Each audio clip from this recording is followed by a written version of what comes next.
কোনো এক বনের পাশে এক বুড়ি এবং তার নাতনি বাস করত। মা বাবা মরা মেয়ে, তাকে নিয়ে এই বুড়ির সংসার। ছোটবেলাতেই ঝুমার বাবা মা একসাথে মারা গিয়েছে। এরপর থেকেই ঝুমা তার দাদির সাথে বাস করে এবং ঝুমার দাদি তাকে নিয়ে এক জঙ্গলে চলে আসে এবং জঙ্গলের পাশে ছোট্ট একটা কুঁড়ে ঘর, সেখানেই তাদের বসবাস। দাদিমা, আমরা শহরে গেলে হতো না? তুই তো জানিস আমি তো শহরের ভিড়ে দম নিতে পারি না। এই জঙ্গলে আমার শান্তি। কিন্তু রাতে তো ভয় লাগে দাদিমা। ভয় বলতে কিছুই নেই। ভয় হলো মনের কল্পনা করা ছায়া। দাদিমা, ওটা কিসের শব্দ? হাওয়া খেলছে পাতার সাথে। কিন্তু জানালার কাছে আমি একটি ছায়া দেখেছি।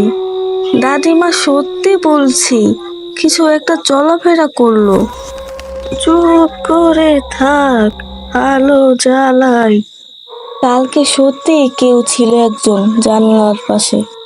আমি একটা কথা তোকে বলিনি, এই জঙ্গলে একটা ছায়া ঘোরে। কেউ বলে এটা অভিশাপ, কেউ বলে সে কারোর জন্য অপেক্ষায় আছে। তাহলে কি আমরা এখানেই থাকবো? আমার বিশ্বাস, যদি আমরা ভালো থাকি, কিছুই আমাদের ক্ষতি করতে পারবে না। দাদিমা, দরজায় কেউ আছে।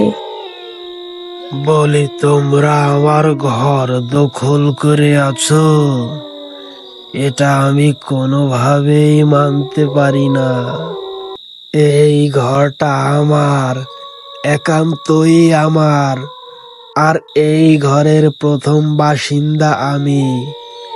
আমি হারিয়ে গেছি, কিন্তু কেউ আমায় মনে রাখেনি।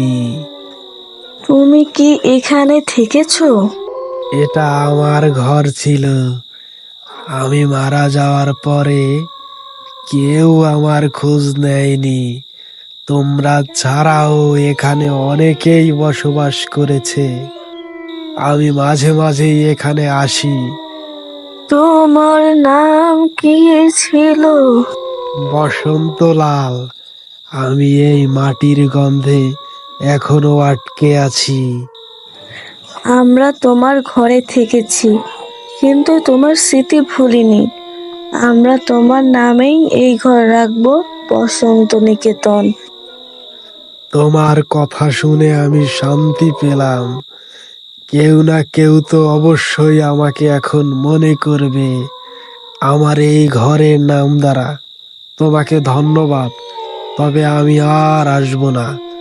তুমি এটা বসন্ত নিকেতন লিখে টাঙিয়ে দিও। এরপরে ঝুমা তার কথা মতো বসন্ত নিকেতন লিখে ঘরের একটা কোণে সেটাকে টাঙিয়ে দেন এবং এরপর থেকে বসন্তলাল আর কখনোই আসেননি। ঝুমা, ভয় শুধু অজানা জিনিস মাত্র। একবার জানলে ভয় কেটে যায়। আমি আর ভয় পাবো না দাদিমা। আমি জানি ছায়ার ভেতরেও একটা গল্প থাকে।